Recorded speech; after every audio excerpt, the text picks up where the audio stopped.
Hello, everyone, and welcome to Wizzo Talk. I am Paul Wizzo. Today, Black business, Black entrepreneur, and the Black community. As always, I like to remind everybody it is absolutely free, 100% free to like, share, and subscribe. Appreciate your support. We're going to go around the room. We're going to meet all of our guests, and then we're going to get this thing started. Guests do their own intro, and we're going to come with you, Miss Erica. Hey y'all, my name is Erica Plants, also known as Gardening Influence LLC. I am a social media influencer. I have over a quarter million followers where I teach people how to grow food, horticulture, and to heal themselves. In addition to that, I have a farm and storefront here outside of Savannah, Georgia, where we teach you how to plant and heal something. And I'm a seed seller. So shop with us for your edible fruit trees and seeds, plantandheal.com. All right. Thank you. Miss Chelsea, what you got there? Hello, I'm Ledbetter. I'm the owner and head chef at South Bowl Catering and Private Dining. We are a catering company based out of Austin, Texas, but we do travel. And I started this company myself 4 years ago. I started out, it was a baking thing I was doing at first back when I was a young girl. And I kind of just picked back up and turned it into an actual full service private dining service, and we can be at dsbcatering.com. All right. Thank you, Mr. Davis. Hello, good evening. I was going to say good afternoon. Good evening. My name is Deontay Davis. I'm the founder and president of Foundation Economic Development Services, and we focus on helping Black businesses to get themselves ready to tackle government grants, projects that include minorities and low-income individuals. We also are focusing on building community development so that we are the place where economics and community intersect. All right, Mr. Russell. Yes, good evening. How you doing? My name is Ronnie Russell, president of the Innovation Black Chamber of Commerce, and we are headquartered in the Killeen area, but we have a second location in the Temple area. Glad to be here. All right, Mr. Baker.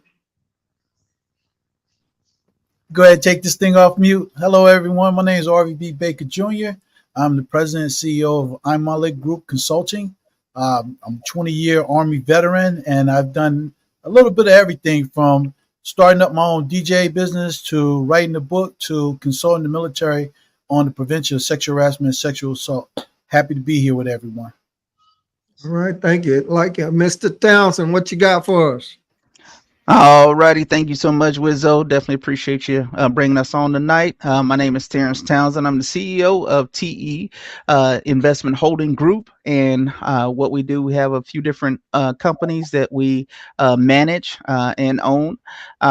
Behind me, you'll see our latest company is Wisdom Works. And with that, we actually do podcasting and coaching and consulting for small businesses.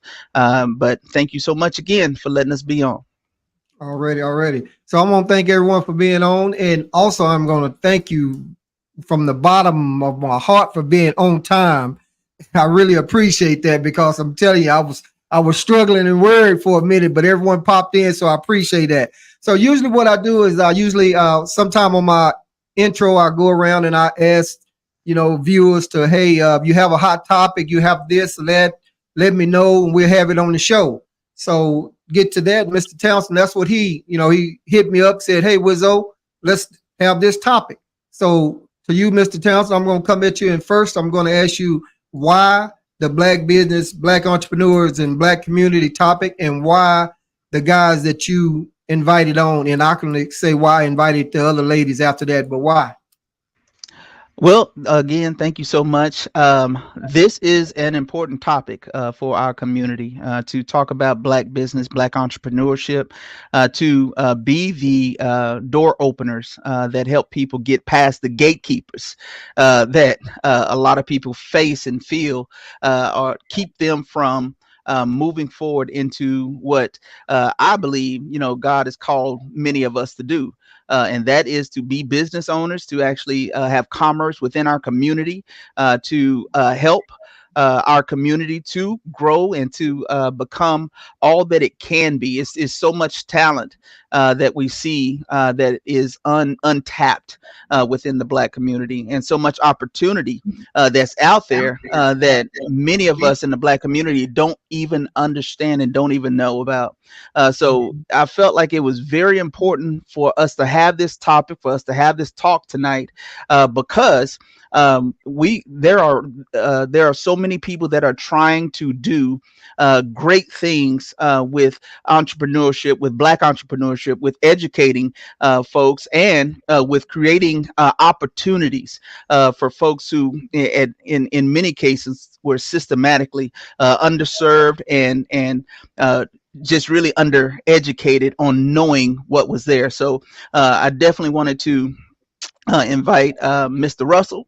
Mr. Russell is again one of the figureheads within our community, between Dallas and Houston and Austin. He's one of the people who has made such a great impact on bringing Black businesses to the forefront, giving them the notice that they need, and creating opportunities for Black business owners, and keeping people notified, keeping people aware of things that are coming out, whether it's government grants, whether you need to make sure that you get your paperwork done, and creating educational events for Black entrepreneurs, for minority entrepreneurs, that again, that we didn't see before he showed up in the area. So we definitely appreciate that. And then Deontay, he is doing some great things within the community as well, trying to help us to invest in us. That's the focus that he has on his economic development foundation. So we definitely want to talk about this topic, want to talk about it thoroughly, really want to get into it, and really want to focus on, not just what we're doing, but also the mindset that it takes to help people to step into their dream, to step into their vision, that again, I believe that is God given for all of us to accomplish, and to how to handle and overcome the challenges of stepping into a Black business and being a Black entrepreneur. All right, outstanding. All righty, Mr. Russ, want to tap in on something there?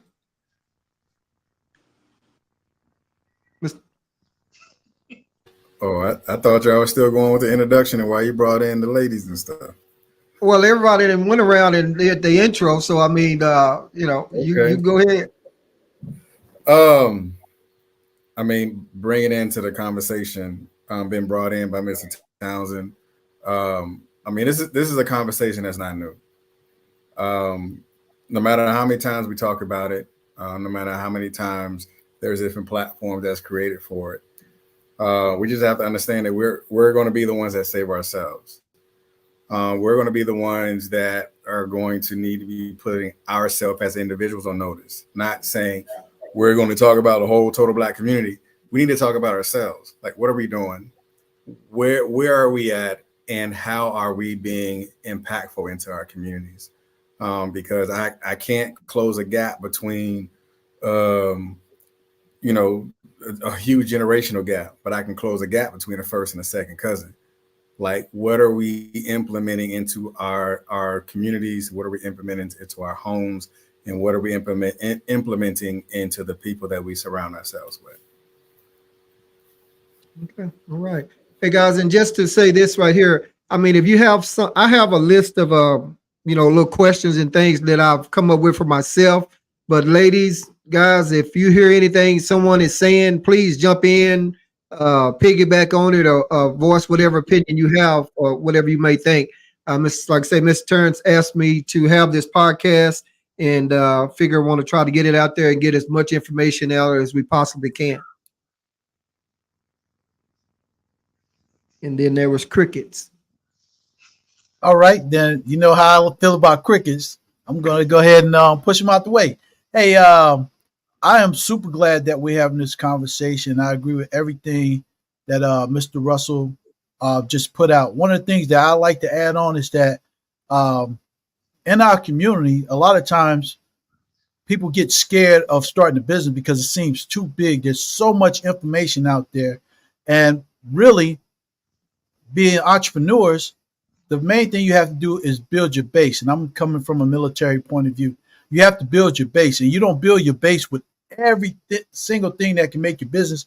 You started out with the basics. And one of the basics that I tell everybody is number one, know what business you want to be in. And once you know that, go ahead and own that. Don't just say, hey, I want to be in business like being a DJ. Okay, you want to provide services as a DJ. What is the name of your business? Once you get that name of the business, be serious about it. Find out if that name is available and lock that name down. Now, everybody has a business. You know where I'm going with this. Once you lock that name down, go ahead and open up a business account. There's so many people out there that I've run into that said they want to do this, they're doing things. And I asked them, hey, if somebody came up to you right now and wanted to invest in your business, where would they put the money at? And he said, well, I got a bank account. And say, wrong answer. Because if somebody wants to invest and you don't have a business account for it to go in, they're not going to look at you that serious. And it's so easy to get a business account. And the other thing I want to talk about, and I run into this all the time, and I'm surprised because it was a mind blower for me, and I want to share this like the gospel to the world. Protect your intellectual property. If you have a logo, if you have a design, if you have an idea, and you don't have the money to get a copyright on there, you could do a poor man's copyright. There's so many people, especially in our community, that come up with something great, and next thing you know, somebody else is doing their whole thing, and they're not getting a penny off of it. And it's because they wasn't in a position to protect it. And I think everybody should know it doesn't cost anything but a stamp to be able to do a poor man's copyright, or should I say poor person's copyright, because, you know, today is the day. But protect your stuff and look at the easy ways to do it until you have the money to send off for the big copyright. So I just wanted to crush the crickets and put that out there. And I'll turn it back over to the group.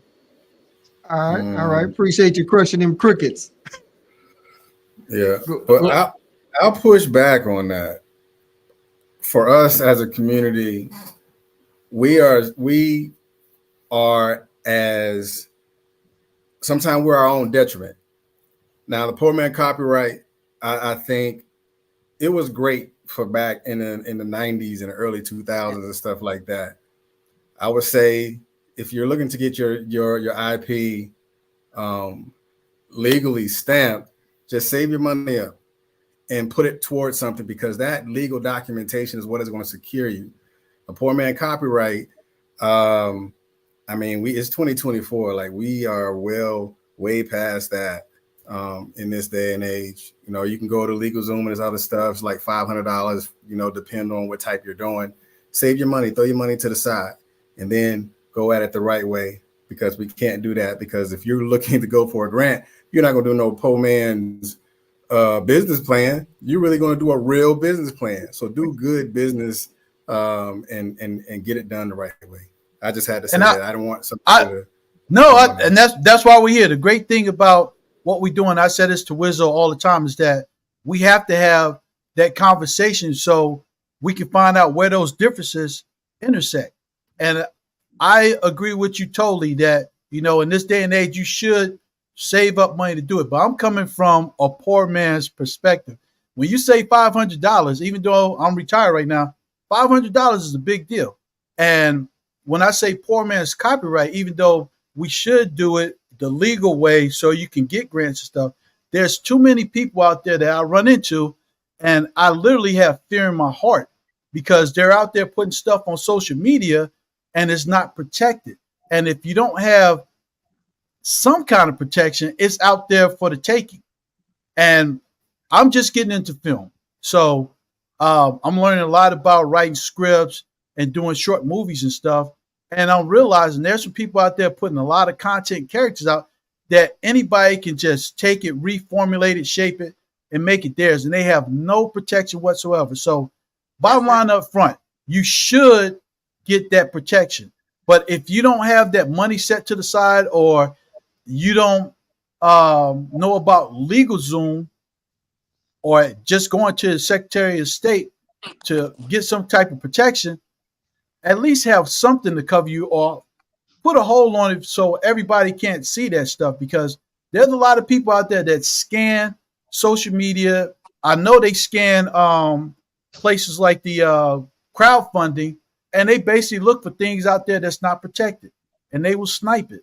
And that's including the military. I won't get into that too much, but I had to experience myself with that. I'm sorry, Miss Plants. Okay, so there's one thing you said that's completely incorrect. You can Okay. definitely protect yourself for fully free, your scripts or anything. Even this podcast right here, you print it out, you write the script, you submit it to the US Congress, the Library of Congress. It is officially a script that is copyrighted, meaning if any sound on it goes viral, you get your money on the back end. So you definitely can do that completely free for any content online. I will tell you that I recently had a trademark stolen. It sounds good to say wait on things, but the longer you wait to get that money, the longer you wait to get that business out there or get any kind of word for it.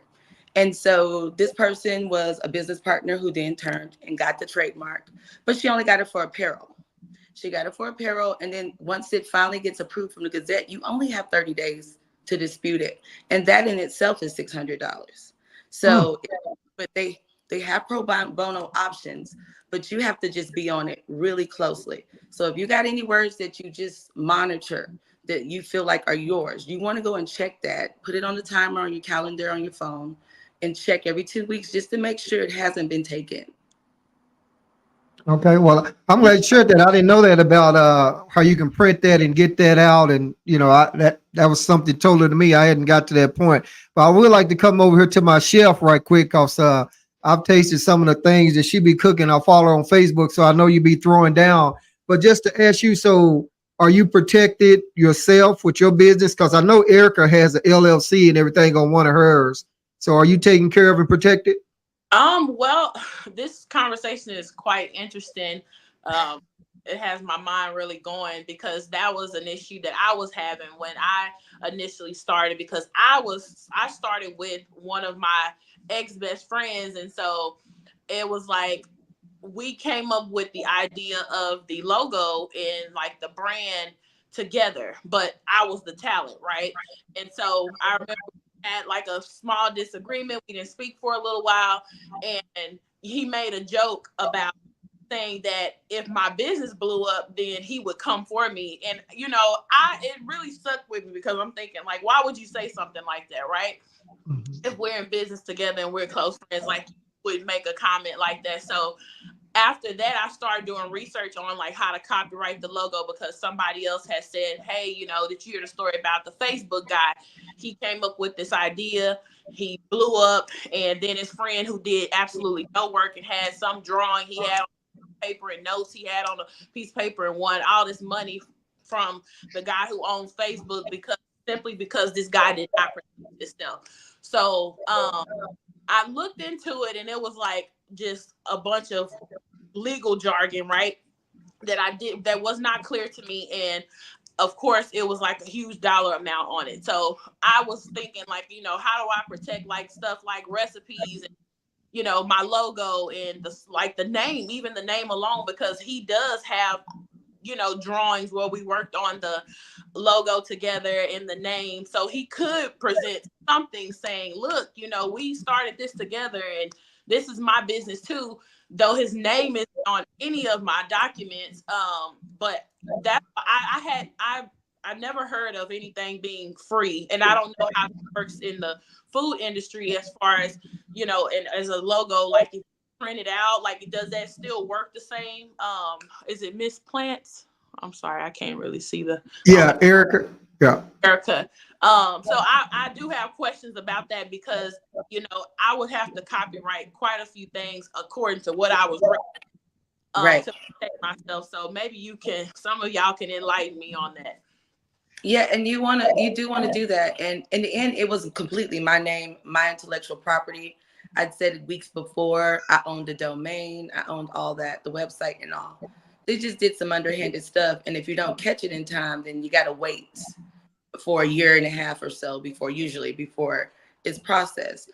And so there are different ways you want to do it. You can do the likeness, you can do it for apparel. You can do it for pants. Like it's all these other ways. So she hasn't stopped me from making money.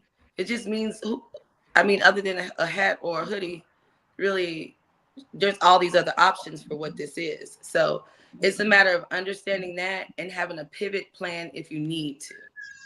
But you Yeah. check for your state LLC, and even in any other state you're interested in doing business, you want to just be protected. Or Correct. you want to get a foreign entity business license if you're doing the certain ones a lot. So yeah, but you want to be protected as much as possible. Okay. And y'all, we just listen to y'all talk. We crossing a whole lot of lines because all of those, some of those things are actually in different areas.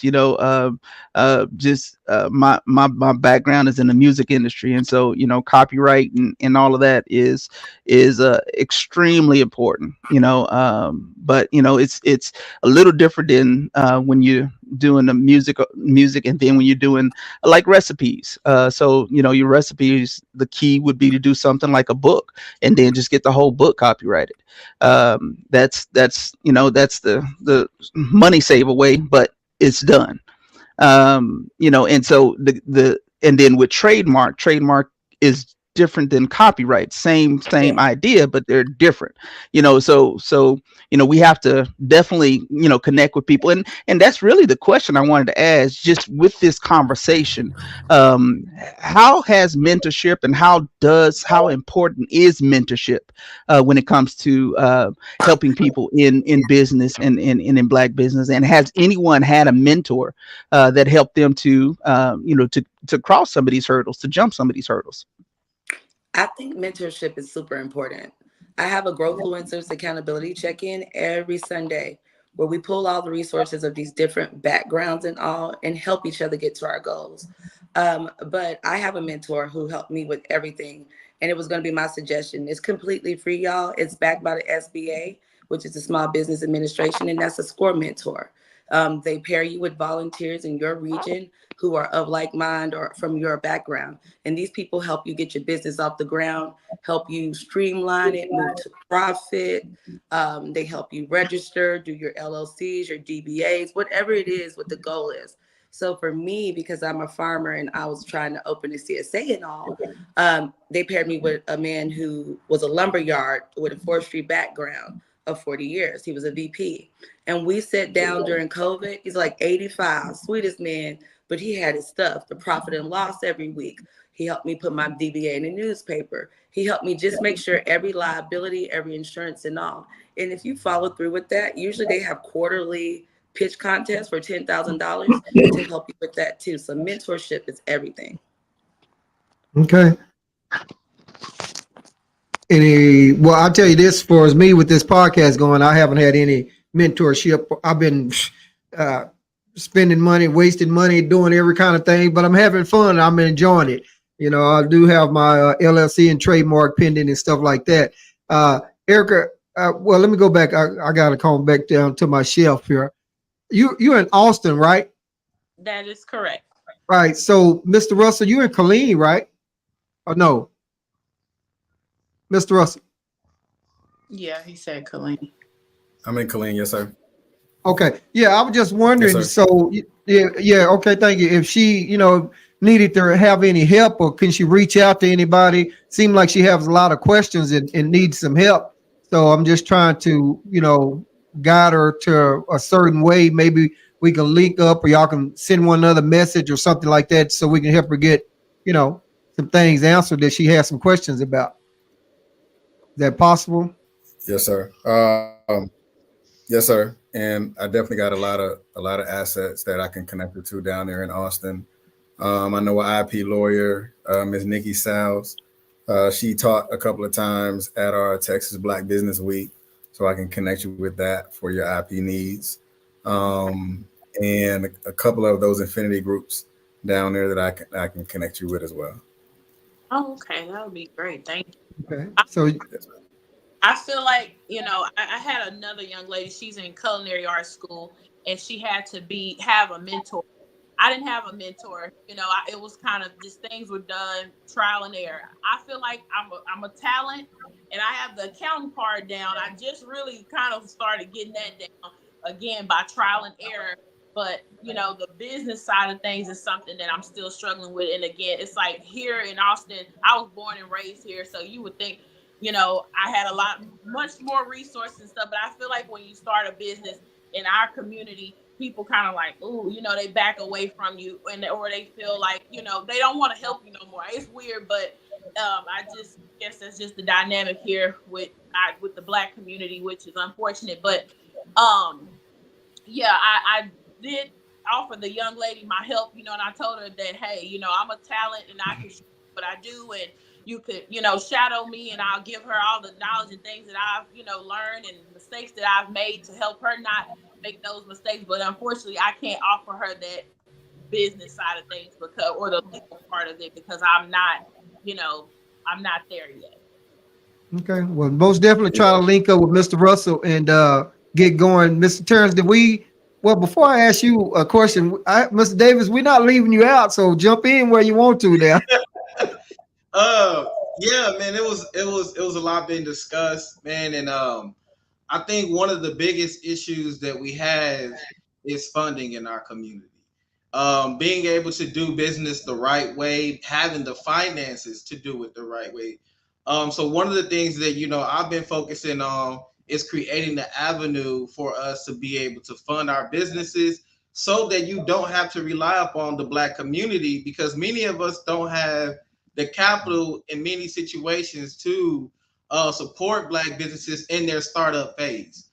And what I mean by that, because they have a higher overhead, they usually are not able to access goods, products, services at a discount because they don't need it as often as some other established companies. So, you have other groups who will have like family members that invest in a companies. Take, for instance, Mark Zuckerberg, the guy who created Facebook. People don't know that his uncle funded him and let him really build in his garage. So he didn't have to pay rent. He didn't have to pay any utilities. He was funded to follow out his dream. Someone else had wealth that they had to give. And then he coupled that with being able to get investors in early rounds of funding. One of the things that I'm focusing on right now is teaching Black businesses how to create corporations. Because what that does is that allow you to have multi-layers of investors. It allows you to keep control of your company as well as have mentorship and advisors through your board of directors. And when you put that paperwork together, you can have a really great business. You can have a sustaining business.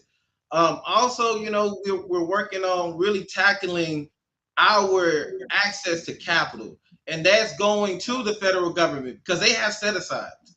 And me and my organization, we're focusing on those grants. We're focusing on what they call community development financial institutions, which they're built to support low income businesses. They're built to support minority businesses, and they get money directly from the Treasury to carry out these things. And doing that kind of development, I was like, okay, how do we incorporate community, business, and economics, and where do they intersect? Well, one of the things that we have to do is politics. We have to have cultural and social interaction. How do Black people support each other in a loving and fostering way in our community? And how is that going to be important to making businesses thrive and sustain? So that's where, I focus on, with our organization, we're doing Building Better Blocks. And Building Better Blocks is our community support initiative to get our community involved politically, culturally, socially, economically, into supporting our communities and not just saying, hey, we're just going to let everything pass us by. So I think my approach is a little bit different because I'm like, okay, well, how do we build hedge funds? And for those who may not know what a hedge fund is, this is where many of us who may not want to actually run and operate a business, but we want to invest in it and we want to get a return on that investment.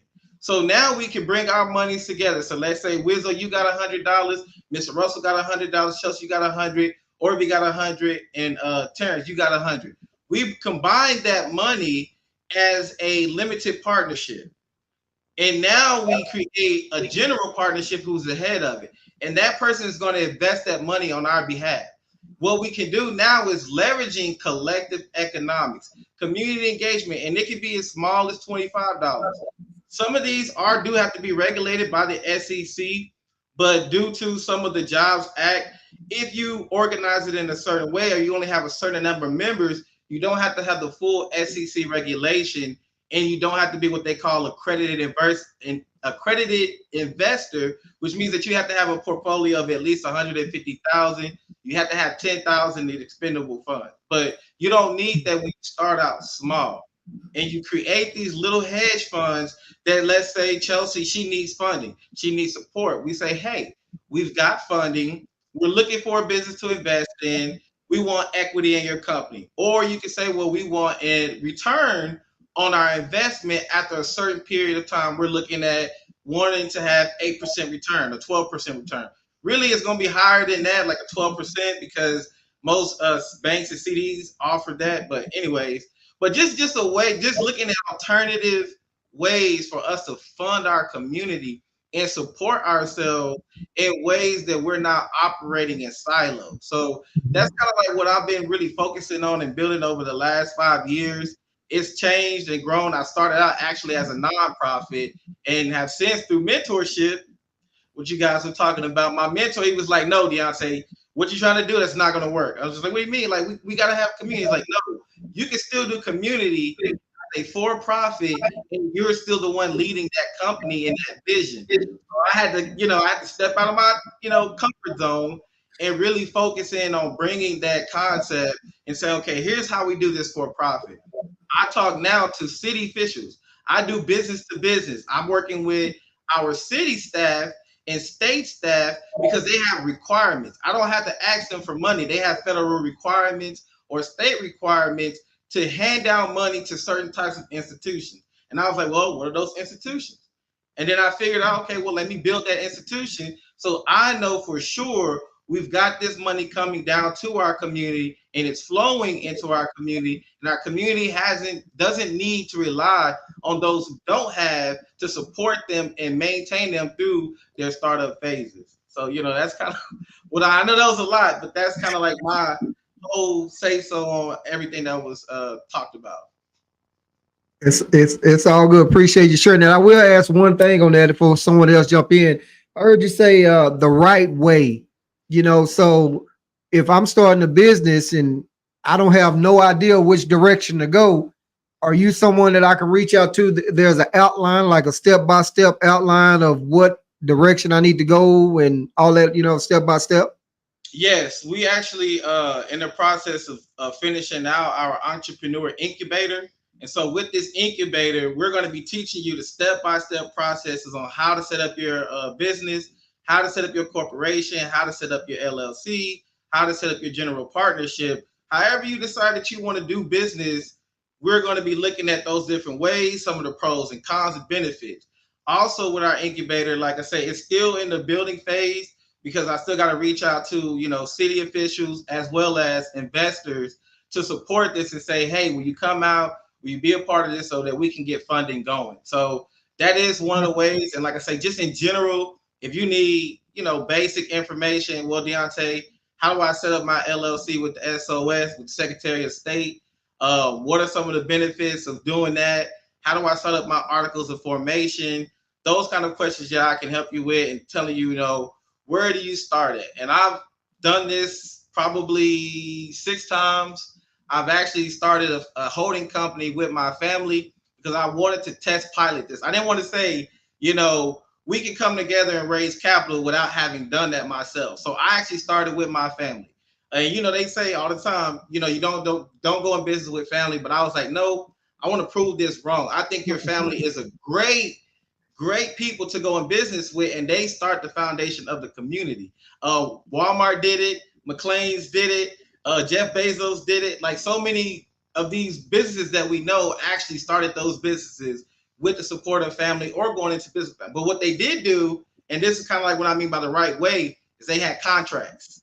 They made sure they had their NDAs. They made sure they had their non-compete agreements. They make sure they had their operating agreement. They make sure they had their bylaws, because those things regulate how that system operates and whether or not it's going to be successful and how it's going to flow. So that's what I mean by the right way, making sure you dot your I's and cross those T's. Gotcha. Mr. Terrence, you got something on that now? Oh man, I'm Deontay just gave us a lot to chew on just there. So definitely appreciate that, man. Absolutely. But yeah, it and just like Deontay, we do the same thing here. We help small businesses to grow, to find what niche they're going to be in. We do a lot of things with my wife. She started a division of our company, T Financial Services. She started the tax and bookkeeping division. And so, that's something else that she does for black businesses, specifically teaching how to get your business ready for taxes, how to make sure that you have all of your ducks in a row. Again, tracking your money is important. If you want to stay in business longer than a year, you need to be able to track your money, where it's going, where it shouldn't be going, and then making sure that the taxpayer gets what belongs to him. And what you'll discover is that it not as much belong to him as it used to. And y'all forgive me for this, but thank you, Donald Trump. So there have been some changes. That are in favor of businesses and business owners. And guys, we need to take advantage of it right now. I years ago, I got into insurance because Obama was elected president, not because he was the first black president, but because he was going to force everybody to get health insurance. And so I got into insurance. I said, he gonna force folks to get health insurance. I know 1,000 people right now who have no health insurance.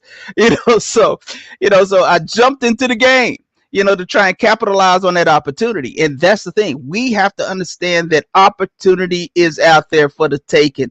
It's out there for the taking. And again, that's a lot of what Deontay just spoke about. And we have to be on top of it and have to know what's coming down the pipe. We have to be politically savvy. We have to watch what's going on in the news. We have to watch what's going on in the financial environment right now. If you have a house, you need to sell it before things change. Right. Here in Temple specifically, we know Facebook is coming in, and house values have doubled. So now it's time to sell because things are about to change. That bubble is about to deflate a little bit. But again, being a part of the black community, it is important, for us to have mentors, but it's also important for us to be mentors, be the examples within our community. We have to be those examples of for young people to be able to look at and say, oh, I can do it too, which means that we can't hide in our offices. We actually have to get out into the schools, get out into the communities, be a part, join the Chamber of Commerce's, join the Lions Club and those kind of things. Let people know what you're doing.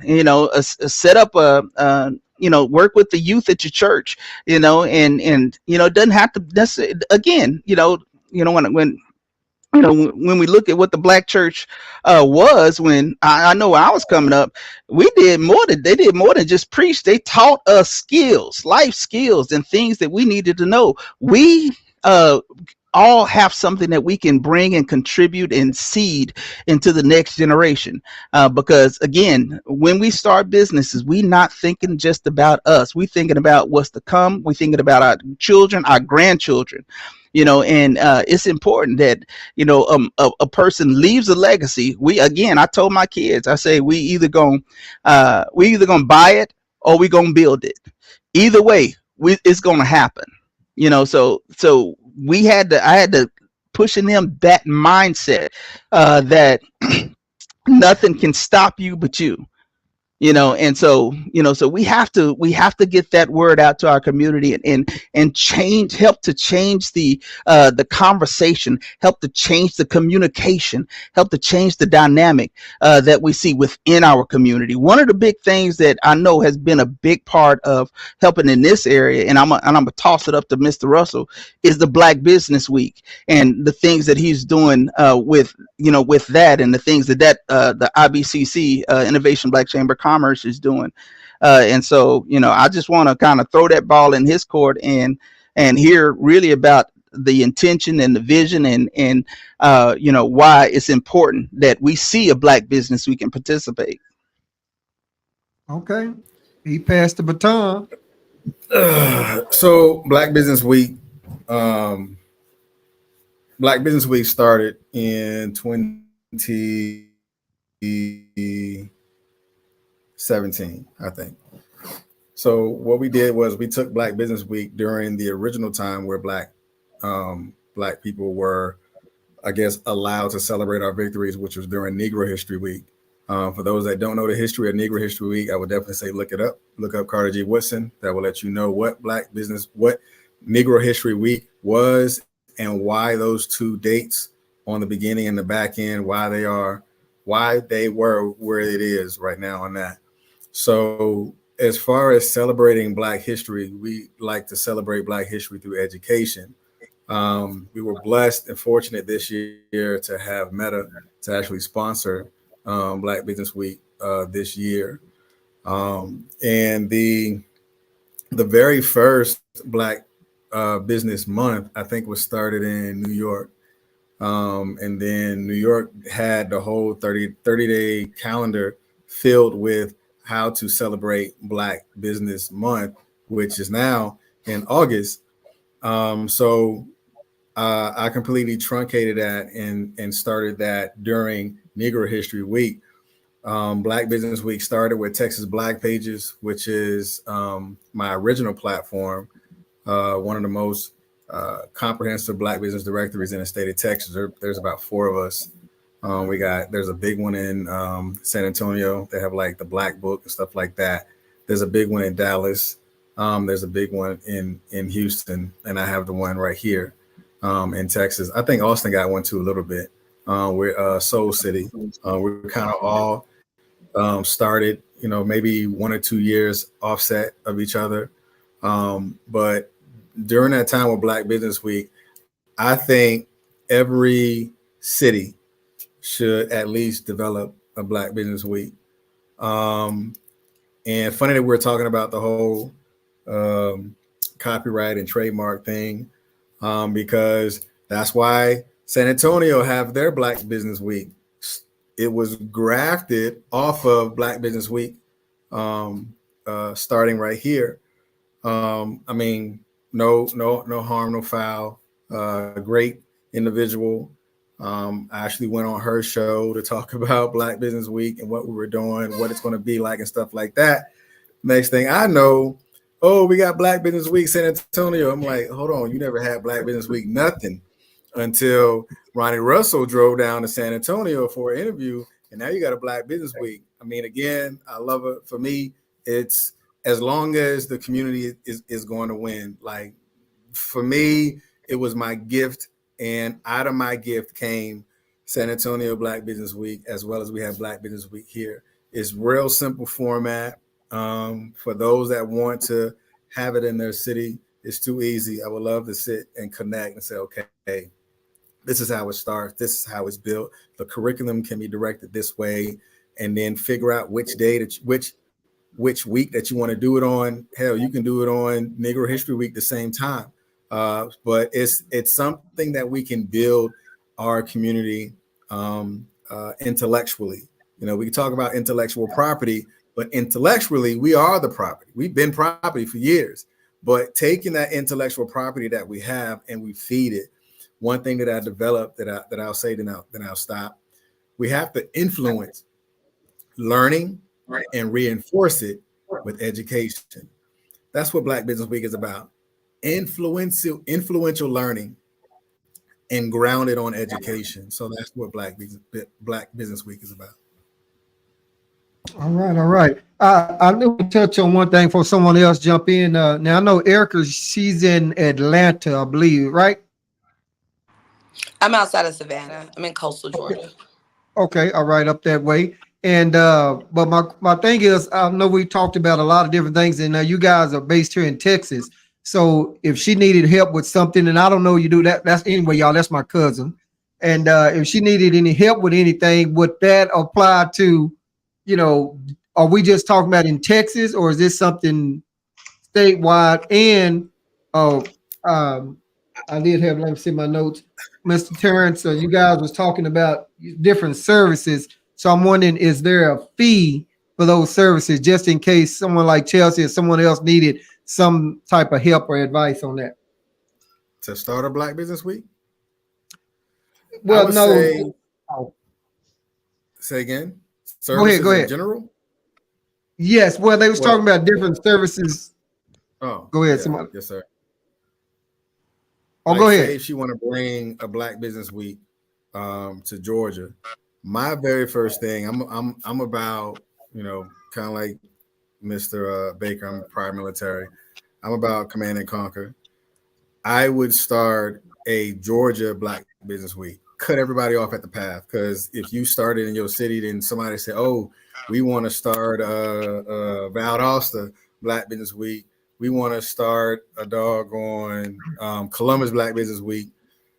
Just start, hit it at the top, Georgia Black Business Week, and put it in your city, and then grow it from there. Then as you begin to grow it, start it and create it as its own 501c3, because there are corporations that are looking for things that are educational for the Black community, and they'll pour money into it. That's how we got Meta.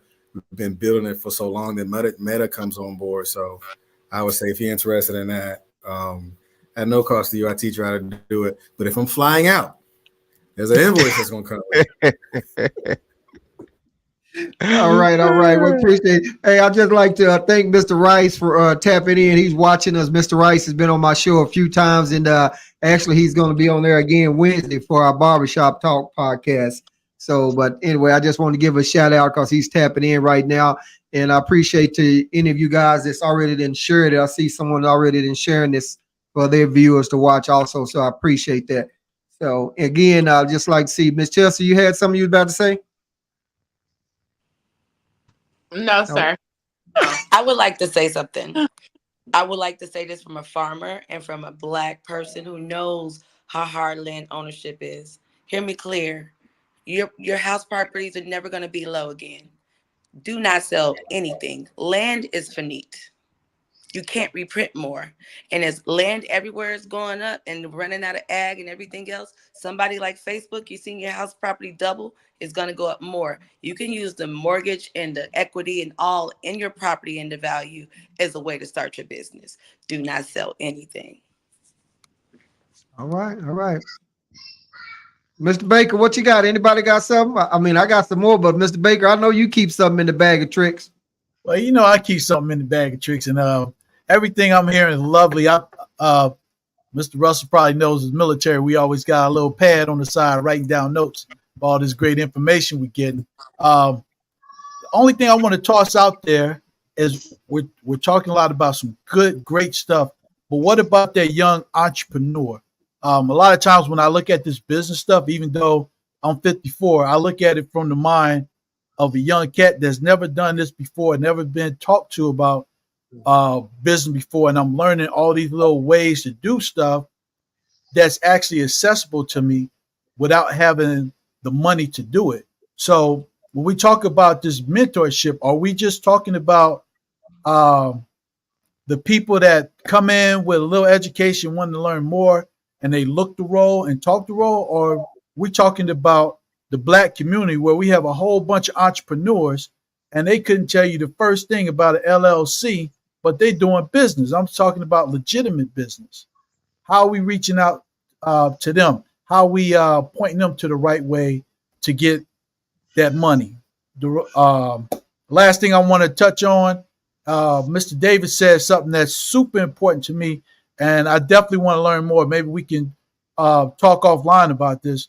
The government has a lot of set aside money. A lot of set aside money. The reason why I'm in consulting right now is that people call me randomly that have their business and they need somebody to talk as a subject matter expert on the SAPA program in the military. Had I known about that when I got out, I would have started this a long time ago. So I'm trying to work the angles to find out what's the secret pathway to get that money. Because when I say there's government money set aside, and Mr. Davis can back me up on this, I'm not talking about 1,000. I'm not talking about 100,000. I'm talking Millions. about half millions to $5 million contracts set aside for black businesses. I want And some of that millions money. when you take in the full spectrum of those government organizations. So Texas alone, I was just at a hub event sponsored by the Waco African American Chamber of Commerce. And Texas alone is looking to spend 300 billion over the next 25 years. And the representative from the Department of HUB, she was saying that Governor Abbott really wants to utilize minority businesses in that space. One of the things that I learned at that meeting is that a lot of us are not even putting ourselves out there to be serviced. And I'm gonna say, y'all, look, it can be something as simple as being a shirt maker. Because when the cities they want to make shirts in mass, they'll usually use a local contractor. So if you were a shirt maker and you want to get a contract with your local city to make shirts every year, that's $3,000. It starts small, but now let's say you get one city to do it. Now you register in their platform. So one of the like our city Temple, we use Bonfire. And so that platform right there is used by I know Dallas, Houston, San Antonio, Temple, Tyler, and like at least like 30 other cities in the state of Texas is using the Bonfire platform. So now let's say you register your business in there and letting them know what service you provide. You could potentially be getting contracts in all those cities. I'm getting bid requests right now for grants proposals for the city of Dallas. I just put mine in and look, I looked at one bid proposal for Dallas and the app starts to send me bids. I don't even have to go and actually request for them. It starts sending me stuff based on what they call our NIGP codes. So basically, some of these things you don't even have to go looking for it. The app will start sending, say, "Hey, you signed up for these codes. I'm gonna send these contracts your way. This city just said that. This city is looking for this, and you can go in and look at these items for consultation, procurement services. If you sell office equipment or you want to get into the business, like these are great spaces for minorities, us black people, to get into contracts with the government just by being a wholesaler. You get office equipment and products, and you sell it to the government. And because they, like I said, they have a requirement to meet set asides. I think the Department of Transportation, they said that they had a 23%. So they want 23% of their contracts to go to minorities. You are a minority if you are a Black American. I think the Department of Transportation, I wanted not transportation. What was the other one other department? I can't remember the name right now, but they had a 27% requirement. But all these industries and all these state and local municipalities, all of them have a minimum of at least 10%. All of them, because they receive government funding. And with that, through the HUD Section 3, as well as the Employment Act, they made a requirement that all public works and programs that receive federal funding, and most, like I say, all the states in the United States receive federal funding, so they have those requirements to set aside government contracts for Black Americans, for minorities. And so we are underrepresented in this space. To what Orby was just saying about how you're going to make this clear and plain. So one of the things that I focus on, I'm young, I'm 33. A lot of the individuals that I bring into my space are younger than me. I'm trying to aim somewhere between 18 and 23, at least 10 years younger than me, and get them groomed, get them prepared to succeed and thrive in this space. Also, having, like I say, our organization focuses on economics and community intersecting. It's not just those who have businesses and that know or know how the language. Because me, all until this year, I didn't know what procurement meant. I knew the government had contracts, but I didn't know that they were saying when they do service or do business with people, they call it procurement. So just something like that can literally block us out of access to millions of dollars because we just don't know what procurement means. And all that means is how the government buy services or products from businesses. And so just breaking down that going into our community, we're going to be doing technical assistance workshops. We have a community town hall that we're starting up, and we're going to be getting more and more of our community involved in that so that they can learn not just the business side, but the politics side of business. And this is one of the things that I think us as a community, we have to understand how our local politics affects how you do business and get business, and why it's important for us to be involved in every aspect of business. How our customer service and customer retention, that's based off our cultural interactions, our social interactions. So like we want to have panels where we're discussing all the elements so that we can really incorporate the entire community into economics. Hey, And I got a quick question for you, Mr. Davis, because we're talking about the government contract. Does your organization talk about having a SAMS account Sam's number. to Yeah. get the procurement? so the SAM registration, yeah, we'll Yeah. walk through that because I filed 4 registrations for 3 of my businesses, and then I help someone else walk through it through technology. This right here, Zoom, is real easy that we can do walkthroughs and show you exactly how to file, how to search your NAICS, how to search your NIGPAs. All these codes will help you, and they like the federal government have all this listed out. So you can literally just Google it and you can find exactly what you do and write those codes down and put those into your SAM agreement.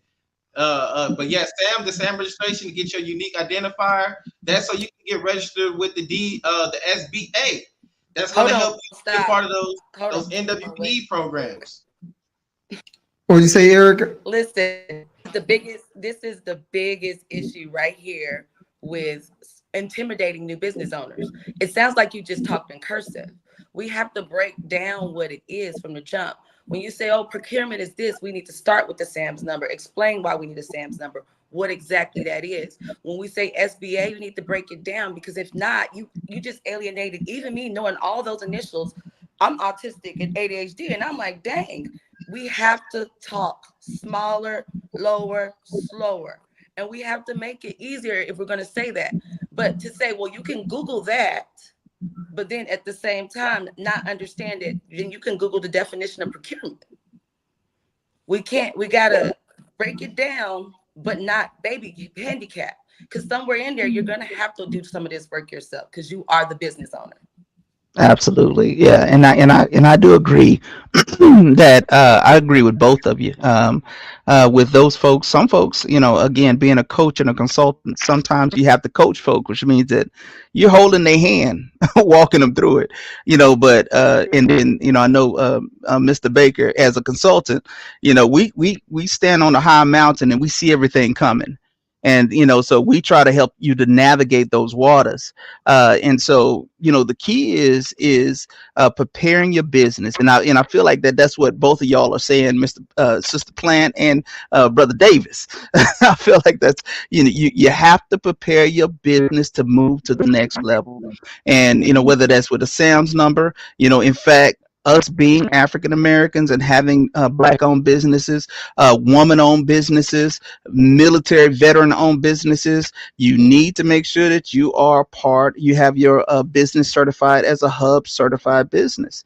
It's and you're talking about the contracts. The thing is that some of these contracts, in order to qualify for that percentage, and you said the Department of Transportation, there's this 27%. Is that what you said, or 23%?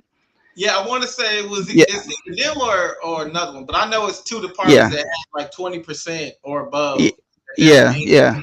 taxes. Yeah, so Department of Transportation here in Texas, here in the state of Texas, is right at 26, 27% where they have to have, or that's their quota, or for chasing after minority owned businesses. Um, but last year, they only achieved uh, right at 13%. Which means that there's so much opportunity still out there. And so hub certification is important, especially if you're going for government contracts. Your DBE is important as well. So again, these are things that being a part of the Black Chamber of Commerce, Innovation Black Chamber of Commerce, being a part of the Foundation Economic Development Services, having mentors, having it's the company that's on the bottom of the screen, having Wisdom Works in your corner can help you to run. Can help you to run to the next stage of your business, can help you to grow your business. So the question, I threw the question out about mentorship because it is important. Mentorship is important. And literally that's, we see that in this conversation. But we also, we want to help people prepare their businesses to take it to the next level, and again, some, as far as how fast and all of that, again, that's with each individual. And not only that, there are industries that we don't even think about. And, one thing I do want to address is that mentality of not even being able to think about being a part of certain types of businesses, or going into businesses or going into new areas. How do we change that? How do we empower people with the mindset change? That you can be a business owner, or the mindset change that you starting a bank is a possibility. How do we do that? And I'm just kind of throwing that around the room to see if there's anybody that can that can comment on that, or can tell even how your mindset changed. Because with me, it was me getting into the insurance industry, being mentored by a man named John King, who is a man who at the time, this was 14, 15 years ago, was bringing home 400 grand a year, and that was just through insurance. And he taught me some things, and it opened my eyes, like, oh, I do have access. I do have access to be able to the things that are available out there. And so how do we help eliminate that stigma? Right.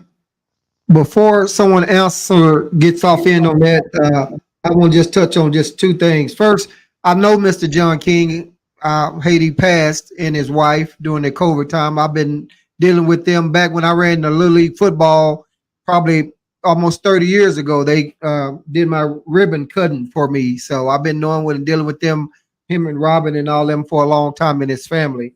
But I will like to ask you this, Mr. Townsend, and you mentioned preparing businesses. So I'm just trying to see, is there a fee? So if I'm trying to launch something with my podcast or whatever, and I'm needing some of your services, is there I come and have a consultation with you and you let me know of the fees, or is that information free, or what?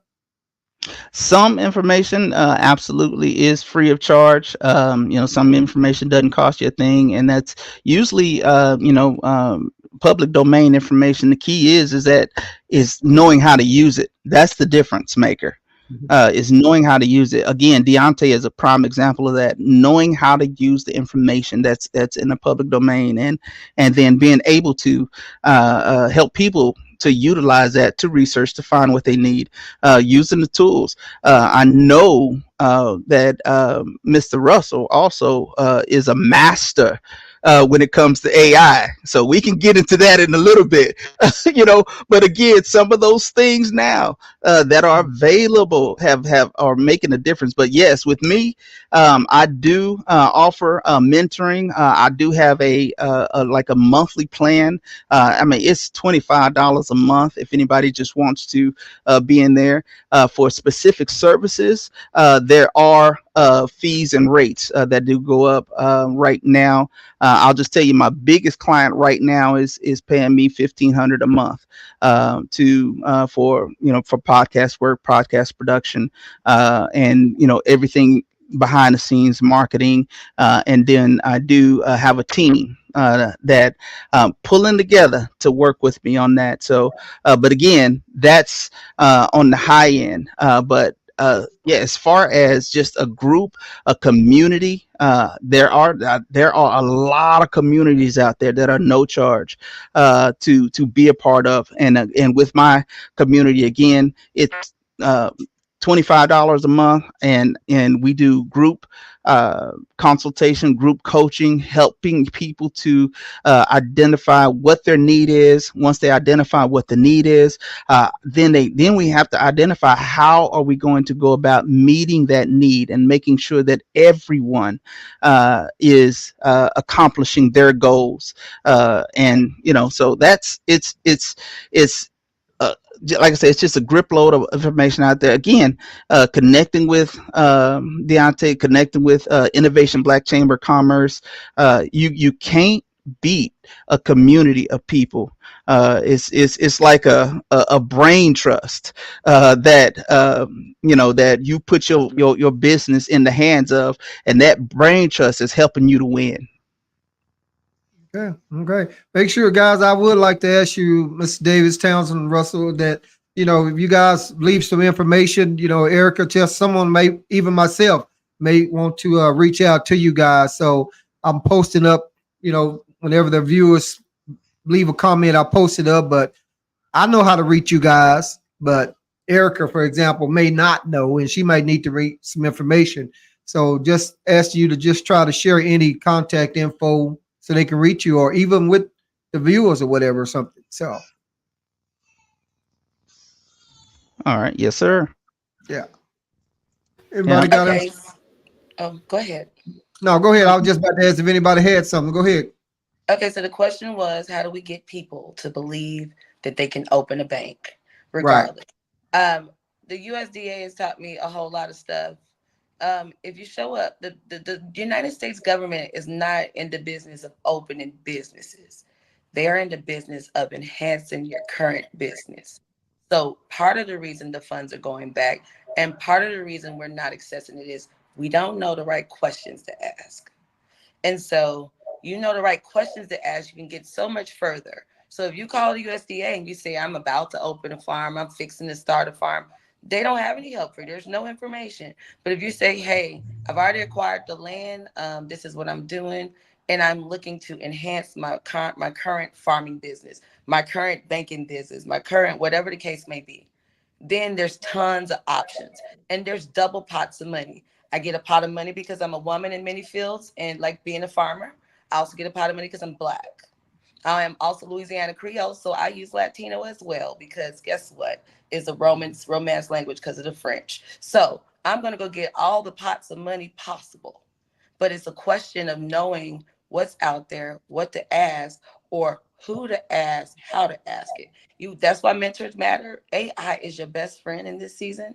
YouTube is a wonderful resource, but just getting from behind the computer and going face to face. Your elders got the information, and we need to assess it, because I'm in this coastal Georgia area, it's a Gullah Geechee area.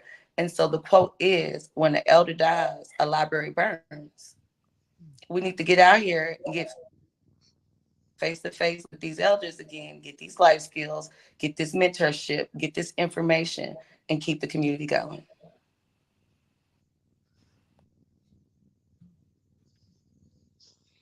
All right. Somebody got something else on that? Uh, I'll say for me personally, I don't like telling everybody that they can open up a business, because being a entrepreneur isn't for everybody. Owning a business isn't for everybody. Because it's difficult. It's not easy. It's very time consuming. You really have to have the passion for that. So I would say if your passion is to be a business owner, your passion is to do those things, then definitely I can help you, I can support you, and we can go through, a questionnaire to see whether or not that's actually something that you really want to do. Because I think too many times we encourage individuals to open up a business. Yeah, just go start your business.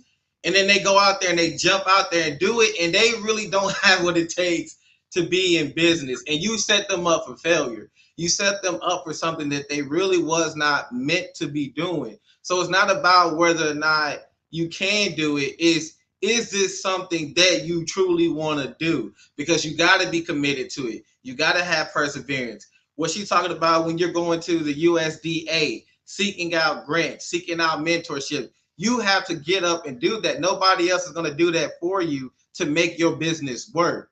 So you have to really, truly be inspired and motivated and have a cause. What is your reason for even wanting to do your business? Me, I'm going into my business because one, I don't like working for other people. Two, I feel like what I'm doing, I can do better than what's being offered currently on the market. So that's why I'm going into business. And so that motivates and that impassions me. To kind of like the question about mentorship, I really like I will mentor people. Like I'm supposed to be charging consultation fees, $45 an hour, but I don't, because I really care about our community. I know how difficult it is to get that startup capital. My goal right now is to get myself positioned to where the city has to contract with me. I'm putting enough Black businesses, minority business, low income community development, and low income community economic business together to where now they have to come to me because I'm creating a demand and I know they can't meet the supply. So that's what my goal is, to do it that way, so that now the city is saying, hey, Mr. Davis, we saw you working on this. We know you were with this project. I saw that you work with this business. Are you interested in doing this? And I even put the bird in the air, like, hey, you guys don't have a technical assistance and capacity building program. Temple, you're doing all these public work projects. What is your deliverance to your HUD requirements? What is your deliverance to your civil rights requirements? Now they're like, oh, okay, yeah, we need to rethink this and get this back started. Mr. Davis, we'll definitely have you at this table so that we can get this going. Why? Because I know they have a requirement to meet that demand. It's not, so me now, I'm talking about individuals about doing these things.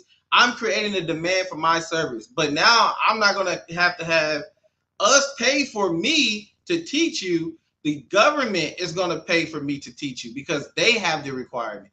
They are derelict in their responsibilities and doing all they can to create economic opportunities for our community. So that's that's why I say that politics is very important, because now you can start utilizing how they do legislation and saying, you're required to do this. This is not being met. And now I've built up a demand. Now we're collectively working together to benefit and build up our community. So that's my approach to it. I know I should be charging for some of this stuff, but I was like, I can't convince myself to do it just yet. I'm like, man, our people need as many breaks as they can get. And I feel like this, if I'm walking you through the process and I say, you know what, pay me on the back end. You get this government contract, pay me after that. I'm not going to charge you for something that you haven't gotten yet, or for a possibility or potential. You got this contract, now pay me on the back end. So that's how I want to approach my business. Don't find too many like that, but all righty then. Yeah. That's I will let me I'm just gonna switch gears just for a second, because my family on here, Miss Erica, and I'm gonna tell y'all right now, she was on my podcast here a while back. Didn't know anything about growing this or that or whatever, and now I follow her. She grows everything. She sells seeds. I'm not talking about no marijuana seeds neither, but for growing fruit, vegetables, and everything like that. She how to teach you how to grow with what you got. But my thing is, I'm coming to my shelf right here because I know that you purchase your fruit and vegetables and so forth, so on like that. So I'm just wondering, would it be better for you to maybe link up with Erica and find out how to grow yours to save money or cut costs or something like that? I mean, I don't know. You may not have it, but Erica, she I don't know a damn thing, excuse me, about growing nothing. But when I get to watching her and I got this big ass backyard, she makes me want to plant some shit. So I'm just saying, cause she just makes it look so easy. So I'm just putting that bug in here. Maybe you can link up with her, chat with her, and it may be something you may start growing some tomatoes first. Something I don't know, but I'm just trying to network and just see about getting it going like that. So Yeah, I definitely say get on that farm to table experience. There's nothing like having fresh produce grown, free from pesticides, Definitely. organically. That is, look, I didn't realize the difference between just tomatoes. Like when I went to a garden and picked up a fresh tomato and ate it, Yes. I was like, oh, tomatoes are sweet. I didn't I didn't know this. I was like, look, my tomatoes ain't never taste like this. Like okra, like fresh okra and all of that. Like I was tripped out at the difference in taste. And I was like, so I'm actually doing an urban agriculture project in the city of Temple.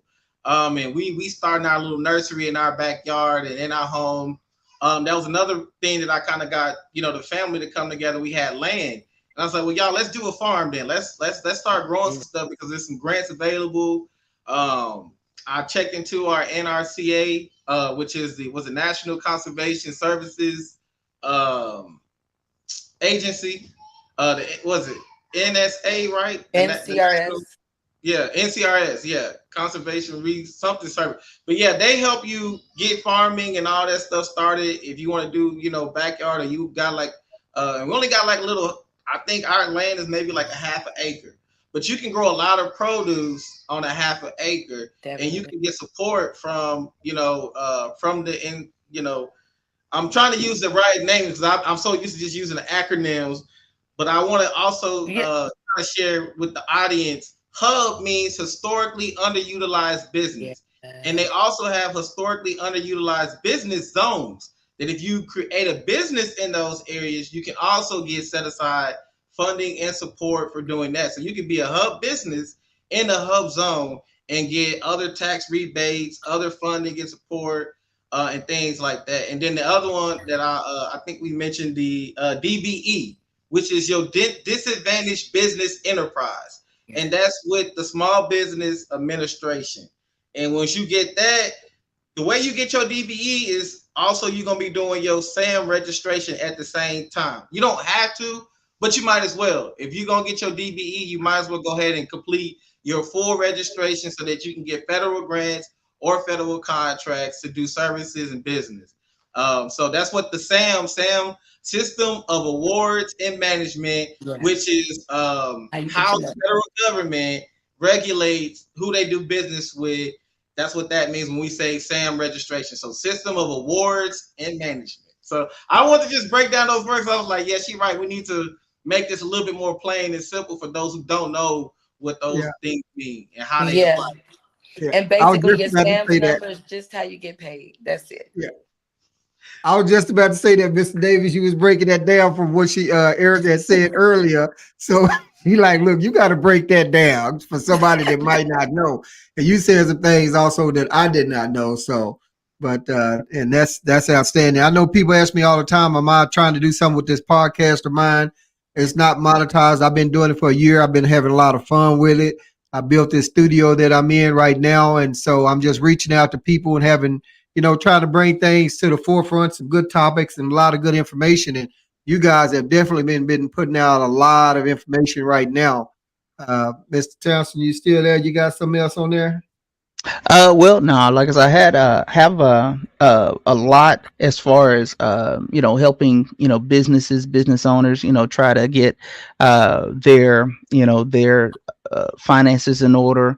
We also offer loans as well as typically if you're going to do a loan, you need to have a project going that you're going to get paid for, and just get a loan to buy rental equipment. So I Right. know being in the farm, yeah, get if you already have everything, that you're gonna get some money coming in, then go ahead, get you a loan, rent some equipment, and then pay that off once you get that money. So those types of things, those are little small things that a lot of people don't even think about. And I'm really glad that that we've talked about grants a lot, and talked about potential money that's out there, more than loans. Because again, we don't want people to get in debt. Yeah. Right. No. Yeah, yes, that, and so it's important that we recognize those types of opportunities. There is crowdfunding. Crowdfunding is a great way when you have certain types of things going on, certain types of businesses. Again, investment groups like what Deontay brought out is absolutely a great way to get some things established. But again, they only work for certain types of businesses and certain types of industries. But I would encourage anyone that's watching, become a skilled professional. Um, uh, I teach insurance licensing classes. Is 1 week of study, then you take the test the next week, and you are a professional insurance agent. I mean, it's those types of little small, opportunities that are out there that folks don't even realize. You can go on Coursera and take some courses and become a certified something. For as little as $45. And it's those types of, it's those types of things that are out there that are available for folks within our community. If you're tired of working fast food, Yeah. use your extra time. Get on Coursera. Get some type of certification. That's gonna open a door of opportunity for you. And so Definitely. definitely want to do that. Yeah, yeah. Oh, go ahead, Sister Plant. Yes, definitely. You want to look at places like Verizon, who knows tech is big. They have complete, full, fleshed out tech programs for you, completely free. You want to get with Google, they have certifications. We're seeing the tech biz industry is paying 10, 100,000 easily in the door, entry level if you find the right position. They need more of that. COVID taught us to be at home. We're all on our phones. We're all on technology more than ever. We rely on it so much. There's openings out here. There's ways that even if you need to understand that sometimes you got to do what you don't want to for a little bit of time just to get the money you need to go live your dream. Go do what you need to, Exactly. pay down and grow slow. There's nothing wrong with growing slow and going debt free or figuring out other ways. Sometimes you're just gonna have to do that, and that's part of it. But like you said before, when you start off, everybody may not be able to be an entrepreneur, but I do think it is something that we need to encourage and understand, because one, convenience is killing us, but two, that's when you'll realize if you're an employee or an entrepreneur. They're not the same. It separates us, and it's something that we should at least try. Exactly. Go Yeah, ahead. and absolutely, because the thing is that, I think I know everybody on this call understands that you need to have more than one stream of income. so so all of us, and so we know that there needs to be multiple streams pouring into your bucket. And so, again, getting a certification, getting a license. With me, I have my insurance licenses. I have my coaching certification. I have an adjuster's license. And so even with the adjuster's license, I'm a part of a team, a guild, so to speak, of adjusters, and they'll send me a job. I could take it or not. If it's here in Texas, I might run and do that. But when big disasters happen, they call you and say, "Do you want to go?" And for adjusters, again, all of these this is something that anybody can do. For an adjuster, once you get the license, once you get training down there, when they had that hurricane down in Puerto Rico, those Mm-hmm. cats was making $500 a day, a Mm. day, adjusting. So it's so you know that's a good grip of money. Yeah. And so those are the types of things, guys, that if we look at, we can do it. The I know that, with the it was anybody else in the military. No, not me. Okay, so those cats, those the two fellas that was in the military, both of them, I'm sure, just through that exposure, it caused them to have a change in mindset. That's the kind of thing that we have to be able to expose our community to. It's the change in mindset, and offer up platforms like you're doing today, Wizzo, offering up platforms for people to see and to learn and to grow, and to discover that opportunities are out here for the taking, and Yeah. you don't always have to go through the same door. And so you need to open up your eyes and see the opportunity for what it is, Mhm. and allow it to shine a light on your life. Right. Right. All righty. Well, I'm telling you, that's man. I've been making notes over here myself. But what I'm going to do, I have two things that I just want to address, and then we'll go around the room, and then we kind of get ready to end the podcast.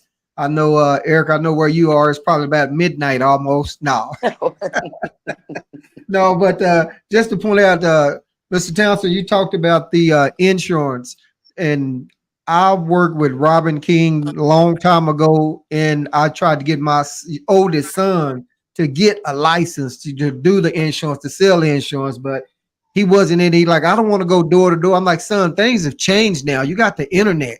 You don't have to go door to door. The door is right in front of you, and there's so much money to be made in that. And there was another lady on my podcast also, Latort. I ain't gonna butcher her name. I forgot. Hot dog.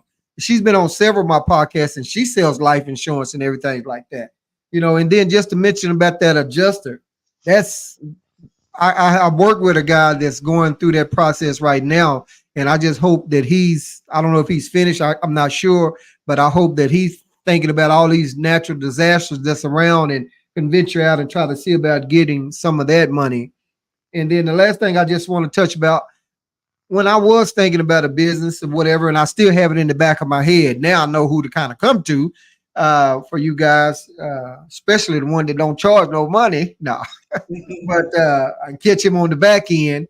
But I always see these things talking about free grants and free this and free that, and then once you go through the process, you find out it's just a scam. So, but I'm just saying now, you guys can cut to the chase of that because you probably are familiar with what's real and what's not. Would that be correct? That is Yeah, correct. yeah, that is correct. If Okay. it's a shady and they like asking you for like your address, like they don't ask you for any of those things on a grant. That's not how they. First thing you're gonna do is set up an account and register with their database. With any grant provider, you never just sending out your social security address and all that kind Right. of stuff. If they're telling you no credit check, that's immediately a sign because they never check your credit on a grant anyway. So if they All putting right. stuff like that into it, it's most definitely a scam. Alrighty. Alrighty. Well, guys, I'm about near the end of my podcast. Was somebody saying something? Nope. So I'll just like to go around. Would anyone have any last closing arguments, closing statements, closing, or just close the close? We ready to close. So, Absolutely. Yeah, Mr. absolutely. Go ahead, Mr. Townsend. Yeah, so thank you again, sir, so very much for allowing us to be a part of your podcast. We know that you have some interesting topics, and we appreciate you taking on this one, because this is really important. Yeah. Knowing your dad, I know he Yeah. applauded you. So, yes, sir. Exactly. Yeah. Yeah. Yeah. Yeah. But yeah, definitely, I do want to encourage anyone who's looking to be an entrepreneur, looking to step into it, as a African American minority. And when I say minority, I do mean women, disabled, anybody that would be that is wanting to get into a business. My most important step was the mentorship. Because the mentorship helped to change my mindset. It gave me an inside track. That's the reason why people do internships. is because you have to get in there and get the culture, learn the culture, rub some shoulders with some folks. That's the importance of internships, those types of things. So that's what mentors do for you. So I would encourage that. Join Black Chamber of Commerce's, join organizations like Brother Deontay has, and it's important to get educated. Nobody can get education for you. You have to get it for yourself. One and last statement is that, and I know we've all heard it, that if you ever want to hide anything from Black people, do what? Put Put it it in in a the book. book. Yeah. It's Yeah. sad, it's sad, Yeah. but that's a thing that has been a reality for so many years. We have the opportunities, we have the mindset, we have the brains, we have the capacity to make a difference in our lives and in the lives and the future of our families and our community. God bless you. Yeah. Mr. Terrence, how do people find you, or what's your website, or whatever you want to give out? Okay, my website is I do have a few different websites.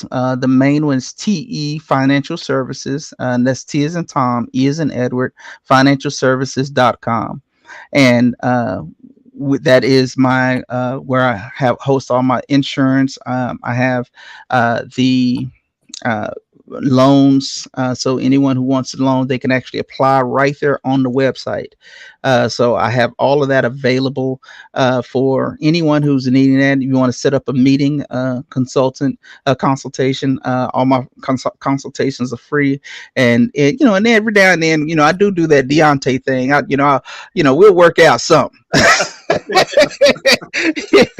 To where that's the key. That's the key. Is Yeah. to make sure that folks are getting what they need. But that's the main website. I do have another company. Again, this is my other stream. It's called Right Choice Supplements. RightChoiceSupplements.com, and it's a supplement line that I started specifically for folks who are diabetic and pre-diabetic. So it helps you in your health, and helps you to deal with certain health issues. Me, I went, yeah, and then and then also I have the Wisdom Works. You'll just have to look it up on Facebook. Wisdom Works 2.0. Wisdom Works 2.0. And so those are just some of the companies that I deal with. We have, me and my wife own a few other companies, and so we're trying our best to help as many folks as possible. If anyone wants to learn, become an insurance agent, wants to take that exam, we do train you. We do have a school, and we offer courses. So we absolutely want to make sure that you have everything you need. And again, we do taxes and bookkeeping. So we do a lot. But definitely Right. T Financial Services is where you want to start. Thank you, sir. Right. Thank you again, sir. Got you. Appreciate it. Mr. Davis, what you got for me, man? Oh man. Well, first of all, thank you for inviting me out on the show. It was a pleasure to meet and talk with everyone. I love building with our community. I love us having these conversations, doing these think tanks, and just building off of each other. So I really appreciate you inviting me out to participate. But one thing I will say, man, I don't think everyone is meant to be an entrepreneur, but I will say everyone can be an investor. Everyone can support us building Mhm. ourselves up economically.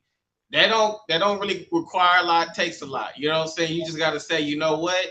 I like what you're doing. I want to invest in you and I want to support you. So we all can be investors, and that's what I say with our organization is we're focusing on how we bring our dollars together collectively. How do we build that outreach into the community? Because like again, everybody don't want to be investors. Some people like, look, I'm cool with being a mailman, but I got a little extra money. I wouldn't mind getting this 12 to 15% return on. That's what I Right. mean by saying, that's why I don't always say that we all meant to be entrepreneurs, because I feel like we all can invest. And technically, if you own 10% of this company, you are technically an entrepreneur and you own your own business. One thing I will say too about us, y'all, it's okay if you're not the 100% owner of your entire company. You can own 55% of, you can own 51% of your company and still be the managing partner, still be the overall. But what you do is you open up yourself for opportunities for others to invest. And sometimes we think that if I'm not 100% sole owner of my business, then I don't really have a business. You can own 10% of 100 businesses and making $100,000 a year just because if you own 10% of those companies. You own 10, $100,000 profitable companies. You know what I mean? 10% of that is 10,000. You got 10 times 10, that's 100,000. So it's okay for us to be on that level and not necessarily a full entrepreneur where you're responsible for the day in, day out of the business, but you're still engaged in ownership. You still got multiple streams of income. And so teaching our community that how to leverage our wealth in those ways. And that's what I think is the real important piece is how we, and again, bringing community into it. Y'all, look, don't y'all think that everybody gonna offer you these services and information for free. Don't take me to I am not the standard. Like I say, it's just something that I personally love to do and love to see us get a strong foundation. That's why I named my company Foundation Economic Development Services, because I believe in building a strong foundation that we all can stand upon. And I'm gonna land right there. And also you can reach me. The website is under construction, so but you can send me an email, Deonta, my first name DEONTA at foundationeds.com. That's Deonta at foundationeds.com. And you can also follow me on Facebook, same name, Deonta Davis. TikTok, Deonta Davis, and I'm gonna be doing more videos where we're talking about business, talking about politics. Like I say, I'm working with a group. We're gonna be doing our civic engagement classes and programs. So there's a lot that are unfolding because I just started Foundation Economic Development Services this year. This year was my leap of faith. Like I say, I had a mentor. He was like, "No, I see what you're trying to do. You're trying to take your idea and give it to somebody else." And he was like, "It's not gonna work like that. You got to be the mastermind of this, and you got to bring this to fruition for our community to benefit." So that's how this all got birthed. Because I really wasn't gonna do all of what I'm doing, but I'm thankful that my mentor believed in me. He was just like, "Now you got this." So there you go. All right. We're going now to the last but not least, my cousin Fam. Go on, tell us what you got there, Fam. Hey y'all, once again, my name is Erica Plants, Gardening Under Influence on all platforms.